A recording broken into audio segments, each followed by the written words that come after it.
السلام علیکم و رحمت الله و برکاته. بسیاری سراغ میکنند که در شهر مسکو و در شهر سن پترزبورگ و در یکترینبورگ با کجا ما مراجعت کنیم تا اینکه حجامه بکنیم.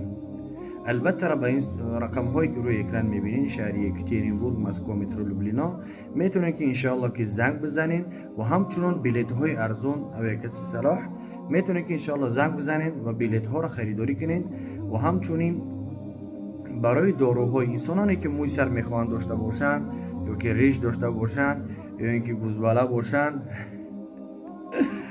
یا اینکه خراب شدن میخواهند میتونین که انشاءالله که مراجعت کنین.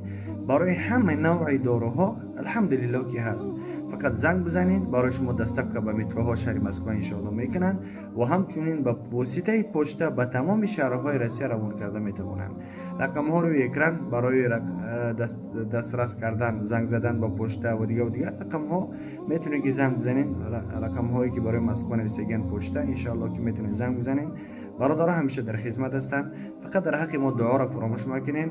به نزدیک انشاءالله که حرکت میکنیم که از سوره اخلاص، از سوره الناس، از سوره قل اعوذ برب الناس شروع میکنیم تا سوره والضحی را، تا اینکه همین سوره ها را چون کنیم بی خطا بخوانیم و در نماز هامون همین ها را با تکرار کنیم. یعنی وقتی که ما قایم میشیم در نماز باید طرز تلفظ، طرز قرائت، تا اینکه جن شیاطین، تا اینکه نماز هامون نزد پروردگار بی خطا باشن. انشاءالله همین چیزها را باذن الله حرکت میکنیم، شروع میکنیم تا اینکه تعلیم بدهیم به قدر استطاعت، چنان که رسول خدا صلی الله علیه وسلم فرمود بلغ عنی ولو آیه، از من برسانین حداقل یک آیه، یک نشون، هر چیزی که میدونین.